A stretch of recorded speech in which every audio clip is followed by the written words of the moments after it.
Government degree college MS Jagtial. Lecture by Yasmeen Sultana. आज का topic है हमारा रियासती हुकूमत।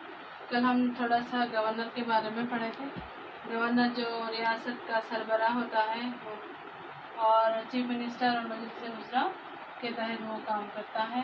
तो हम अभी चीफ मिनिस्टर और मजलिस उज़रा और गवर्नर का रोल, रियासती मुखन्ना क्या होती है, उन तमाम चीज़ों के बारे में मालूमात हासिल करेंगे।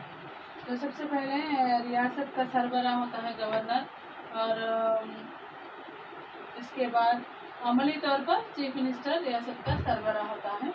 और चीफ मिनिस्टर का तखल्लुस कौन करता है? गवर्नर ही करता है, जो अक्सरियती पार्टी का लीडर होता है, जो इलेक्शन में सबसे भारी अक्सरियत से जीतने के बाद जो पार्टी का जो जमात का जो सो रहता है उसको जो है चीफ मिनिस्टर बनाया जाता है। तो गवर्नर वहाँ का हल्फ दिलाता है या तखल्लुस करता है। और इसको चीफ मिनिस्टर के साथ साथ उसके साथ मजलिस उज़रा होती है, जो कामों में मदद करती है, रियासती नज़म चलाने में उसकी मदद करती है, जो एक जमात पर मुश्तमिल होती है। और अपने साथियों के और अपने साथियों को चुनता है वो, और वो चुनने के बाद एक रफ़ी बोले तो साथी, साथ देने वाला उज़रा साथियों के साथ उम्मीद चलता है, और वो दोस्ताना अंदाज में एक टीम की तरह काम करते हैं वो, और चीफ मिनिस्टर का एतमाद हासिल हो वो अहदे पर रह सकते हैं। तो चीफ मिनिस्टर उसके जो उज़रा रहते हैं ना, एक टीम की तरह रियासत का नज़्म संभालते हैं, और इन्हें चीफ मिनिस्टर जब तक चीफ मिनिस्टर का खुशनुदी हासिल करते हुए एक साथ काम करते हैं और एक टीम की तरह काम करते हैं, और चीफ मिनिस्टर का एतमाद हासिल करते हैं। और अगर चीफ मिनिस्टर के कामों से इख्तलाफात हो और पॉलिसी के मामलों में इख्तलाफात हो, वो मजलिस वज़रा को छोड़ देते हैं, उसके सिवा कोई चारा नहीं होता। वरना चीफ मिनिस्टर क्या करता है, उनकी बरतरफी के लिए गवर्नर को मशवरा सिफारिश करेगा। और यहाँ पर हकीकी सरबराह तो चीफ मिनिस्टर होता है, उसको सारे इख्तियारात होते हैं और वसी इख्तियारात हासिल होते हैं। और यहाँ पर देखिए हम ये कहना ये होगा कि चीफ मिनिस्टर रियासत का सरबराह तो होता ही है और सारे इख्तियारात उसके पास होते हैं, और वो गवर्नर जो सो गवर्नर के इसके मशवरे से ही गवर्नर काम करता है। और यहाँ पर देखिए कौमी जमात की हुकूमत है या इलाक़ाई, यानी कौमी जमातें हम कह सकते हैं बीजेपी, कांग्रेस, ये कौमी जमातें हैं, उनकी हुकूमत है या फिर इलाक़ाई हुकूमत है। तो यह वाहिद जमात की हुकूमत है या मखलूत जमात। मखलूत जमातें बोले तो जो पूरे जमातें मिलकर भी एक हुकूमत कायम कर सकते हैं। जैसे अगर कांग्रेस है, तेलुगु देशम है या TRS है वगैरह, कोई भी जमात है, अगर एक कुछ सीटें कमाए तो इधर से उधर से सब भर्ती करके उसको मखलूत हुकूमत बोलते हैं। तो सब मिलजुल कर क्या करते हैं, साथ देते हैं, तब वो एक हुकूमत, एक जमात हुकूमत कायम करती है, तो उसे मखलूत हुकूमत कहते हैं। तो यहाँ इलाक़ाई जमात वाली जीती है या मरकज़ी हुकूमत कौमी जमात जीती है, वो उस पर डिपेंडेड है। तो यहाँ पर मखलूत जमातों की हुकूमत है। तो यहाँ पर क्या है, इलाक़ाई से ऐसी जमातें कौमी जमातें से बनिस्बत मजबूत और बनिस्बत बाख्तियार होती हैं और मजबूत होती है, क्योंकि इलाक़ाई जमातों में इलाक़ाई पार्टियाँ बहुत मशहूर होती हैं और वो वही जो है सो इलाक़ों में जीतती हैं और वही रियासतों में हुकूमत तश्कील देते हैं। बनिस्बत कौमी जमात के चीफ मिनिस्टरों के बनिस्बत रियासती चीफ मिनिस्टर ही का काबिल एतबार या फिर मजबूत हुकूमत तश्कील देते हैं। और इसके बाद देखिए वज़रात साज़ी यानी मिनिस्टर मेकिंग्स। मिनिस्टर मेकिंग्स किसको कहते हैं, यानी अब चीफ मिनिस्टर बनने के बाद चीफ मिनिस्टर क्या करता है, अपने उज़रा की तश्कील देता है, अपने इसके साथ देने के लिए जो उज़रा होते हैं ना, उन उज़रा की तश्कील देता है।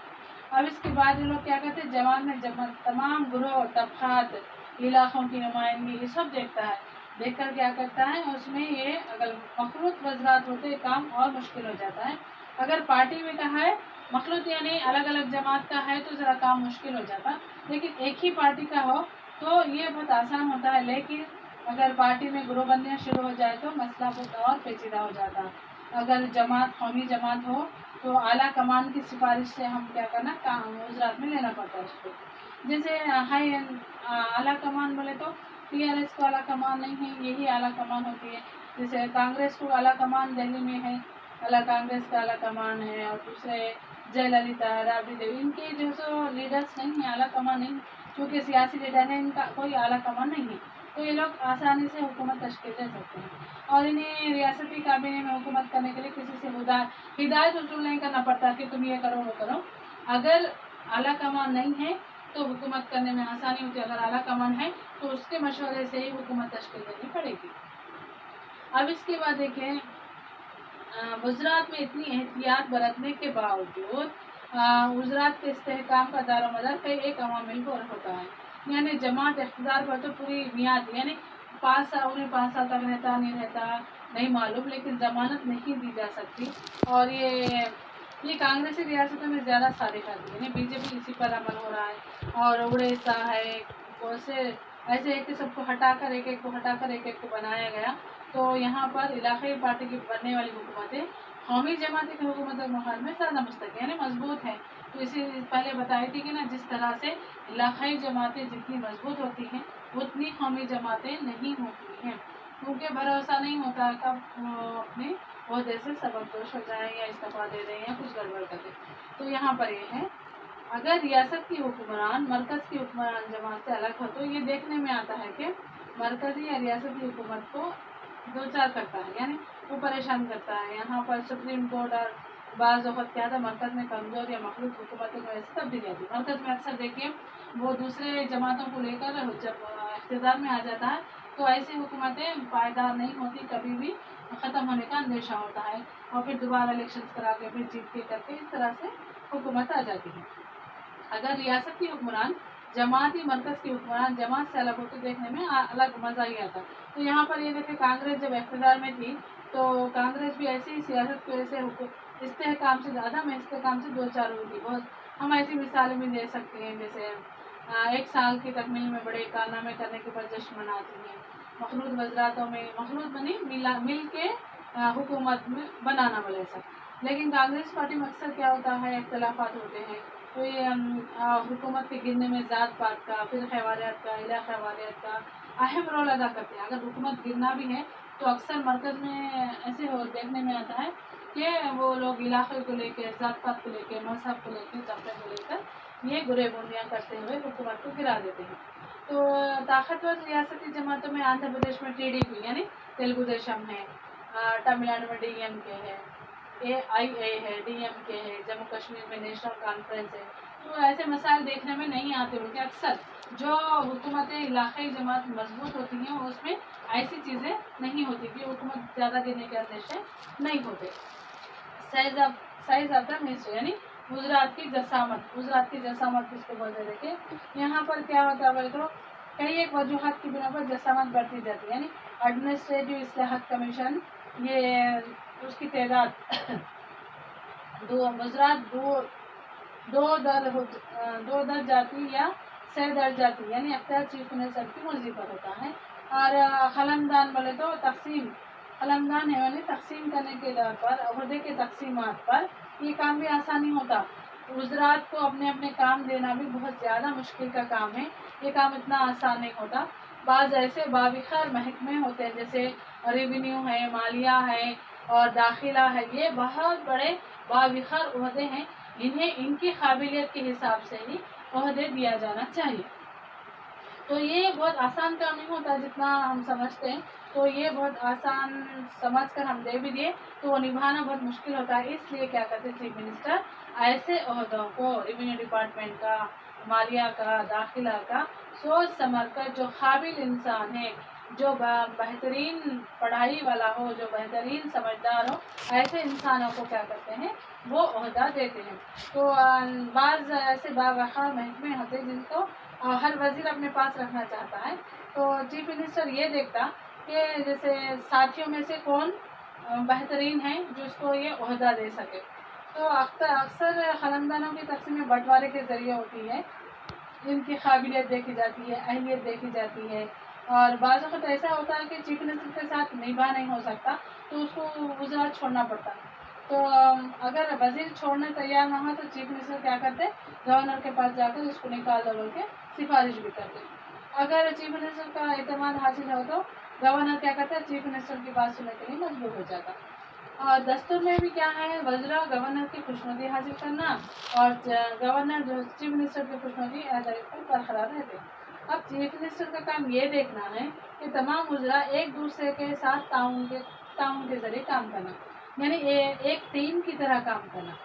चीफ मिनिस्टर का काम क्या है, जितने भी वज़रा है ना, उनको काम देने के बाद वो अपने ओहदे पर किस तरह काम करते हैं और कैसे काम करते हैं, तो उनको बाज़ मशवरे देता है, इजलास करता है, मीटिंग्स करता है, रिपोर्ट लेता है। तो एक टीम की तरह वो काम करते हैं और तमाम रियासती नज़म को संभालते हैं। चीफ मिनिस्टर क्या करता है, इजलास की सदरत करता है और ऐवान के ख़ैर की तरफ एजेंडे की मंजूरी देता है और बहस के लिए ऐवान में भी पेश किया जाता है। उसको वही तय करता है, कौन सा भी मसूदा होगा ऐवान में पेश करते, बहस करते, बात देते हैं। अब यहाँ पर देखिए चीफ मिनिस्टर की अहमियत क्या है रियासती हुकूमत में। तो चीफ मिनिस्टर क्या है, बाहर अब तो आपको मालूम हो चुका है कि वज़रात और चीफ मिनिस्टर दोनों एक साथ मिलकर काम करते हैं और पॉलिसी में बयान देता है। कभी महसूस करता है कि अगर रफ़ा बोले तो साथी जो इसके वज़रात है ना, मुतमईन करने में मौक़िफ़ में है तो आगे अगर पॉलिसी, मिसाल के तौर पर असेंबली में सेशन चलते रहता तो कोई दूसरे हज़ब मुखालिफ जो सवाल करते उसका जवाब वो नहीं दे सकते, तो चीफ मिनिस्टर आगे बढ़कर पूरी कमान संभालता है। ऐसी सलाहियत उनके अंदर होती है, तो वो जितने भी सवाल हैं उन हर सवाल का जवाब उसके पास रेडी होता है, वो आगे बढ़कर देता भी है। तो चीफ मिनिस्टर ऐवान में पॉलिसियों की, प्रोग्रामों की मुदाफ़त करता है और कई हज़ब मुखालिफ जो जमातें हैं ना, वो हमेशा जो है सो तनक़ीद करते हैं, सवालात करते हैं अपोजिशन पार्टी वाले, तो वो हर एक का जवाब चीफ मिनिस्टर देता है। इसलिए ये इसका वज़ारत का उमर का इन्हिसार इसी पर है। अब इसके बाद देखिए मुखन्ना से ऐवान ज़ीरीन को तहलील का है। चीफ मिनिस्टर गवर्नर को मशवरा देता है कि उसे ऐवान को तहलील करना चाहिए या ना चाहिए और गवर्नर से उम्मीद की जाती है कि चीफ मिनिस्टर के मशवरे को कबूल करेगा और ये ज़रूरी इस्तीफ़ा पूरी वज़ारत का इस्तीफ़ा समझा जाता है। इसलिए काबीना भी चीफ मिनिस्टर को हटाने से गुरेज करती है और चीफ मिनिस्टर की होती तमाम ओहदे चीफ मिनिस्टर के मशवरे पर पूरे किए जाते हैं। तो मेन इन्हीं रहता सब और यही जो है सो क्या करता है, काम करता है और ये इसके मशवरे से ही गवर्नर सबको हेल्प दिलाता है। क्या इन्हें ही पूरा बोलता है कि किसको बनाना है, ओहदा किसको देना, ये देना, वो देना, ये तमाम ये तय करके गवर्नर के पास रिपोर्ट करते हैं, गवर्नर इन सबको हेल्प दिलाता है। तो इस तरह से वो लोग काम करते हैं। अब यहाँ देखिए चीफ मिनिस्टर एक मजलिस उज़रा गवर्नर के दरमियान राब्ते का काम होता है और इन दोनों के निकात नज़र एक दूसरे के सामने पेश करता है ताकि गलतफहमी ना हो पाए और मजलिस उज़रा तस्वीर कानून साजी और गवर्नर को वाकिफ़ कराता है। गवर्नर को ज़रूरी मालूमात भी फराहम करता है ताकि इत्तला दी जाना चाहिए कि अवाम के फ़ायदे में क्या है, अवाम को क्या करे तो नुकसान होता है, मसाइल क्या हैं। ये तमाम जिम्मेदारी चीफ मिनिस्टर के अहम फर्ज है यहाँ पर रियासत का नज़्म संभालने के लिए। तो अब यहाँ पर देखिए रियासती मुखन्ना क्या है बोले तो यहाँ पर रियासती मुखन्ना में हमेशा जो क्या बोलते हैं बालिग राय दही के जरिए रास्त मुंतखब होते हैं ना, वो ही लोग यहाँ पर क्या करते तरीक़े को ख़त्म कर दिया गया, तो चंद अलहदा इंतखाबात के जरिए ख़त्म किया गया उनके बताया।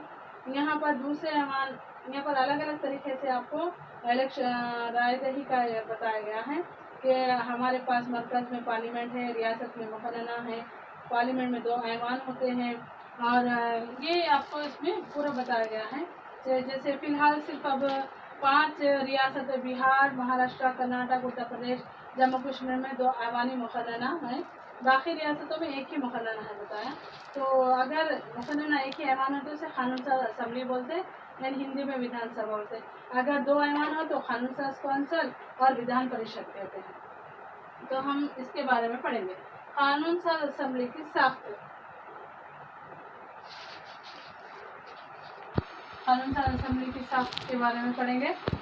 तमाम रियासत और मरकज़ी ज़ेर इंतज़ाम इलाक़ों में गोवा, पांडिचेरी, मिज़ोरम, अरुणाचल प्रदेश में मुखन्ना है और असम्बली की तादाद 500 से ज़्यादा 60 अराकीन से कम नहीं होना चाहिए और अरुणाचल प्रदेश के असम्बली के अराकीन की तादाद 40 है जिनका इलाक़ाई हलकों से रास्त इंतखाब होता है।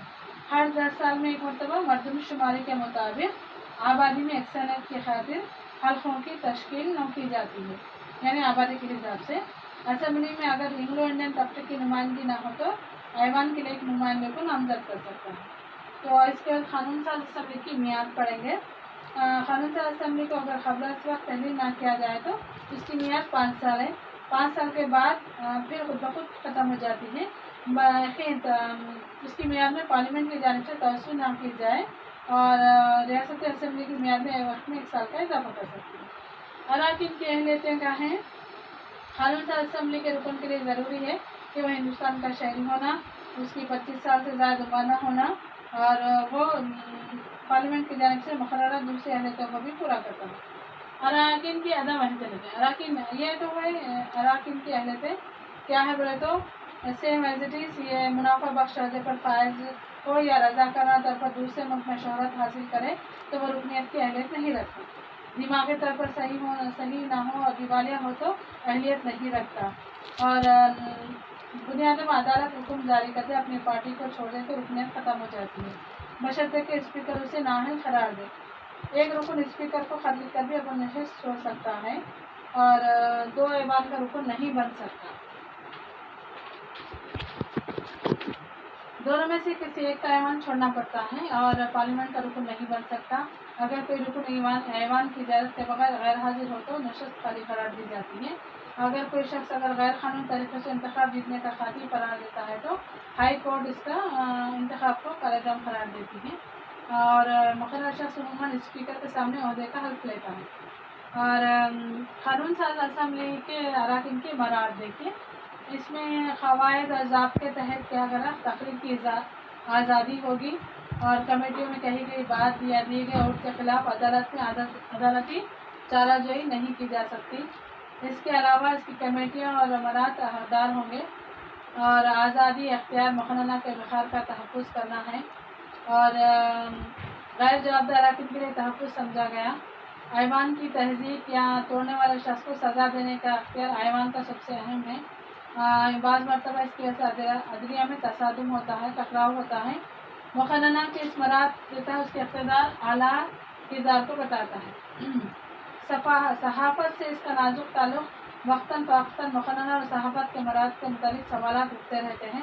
صحافت کو آزادی ملنی چاہیے، تاہم صحافت کی آزادی بدنیت پر مبنی ہوتی ہے، وہ مناسب اقدامات کرے یا آزاد اظہار رائے یا تقررات نہ ہو۔ تنخواہ اور الاؤنس، سالس اور الاؤنس ہے یہاں پر بھتے جس کو بولتے ہیں، یہاں پر تنخواہیں بھی دی جاتی ہیں۔ قانون ساز اسمبلی پر جو ہے سو پروسیڈنگ آفیسرز رہتے تو اس میں 2 کو اسپیکر اور ڈپٹی اسپیکر منتخب کرتی ہے۔ اسپیکر اور ڈپٹی اسپیکر اس عہدے پر باقی نہیں رہتے اگر وہ مقننہ کے رکن باقی نہ رہتے ہوں اور ایک دوسرے کو اپنا استعفیٰ پیش کرتے ہوں، عہدے کو چھوڑ سکتے ہیں۔ اسپیکر ایوان کی تحلیل کے بعد انتخابات کے نئے اسپیکر کا انتخاب باقی رہتا ہے۔ اسپیکر ڈپٹی اسپیکر کو ہٹانے کے لیے 14 دن کے نوٹس دینا لازمی ہوتا ہے۔ اسپیکر کسی ایسے اجلاس کی صدارت نہیں کرتا اور اسپیکر عموماً اپنے ووٹ کا استعمال نہیں کرتا اور اسپیکر کی عدم موجودگی میں ڈپٹی اسپیکر دوسری رکن جو کارروائی کے قاعدے کے مطابق صدارت کر سکتا ہے۔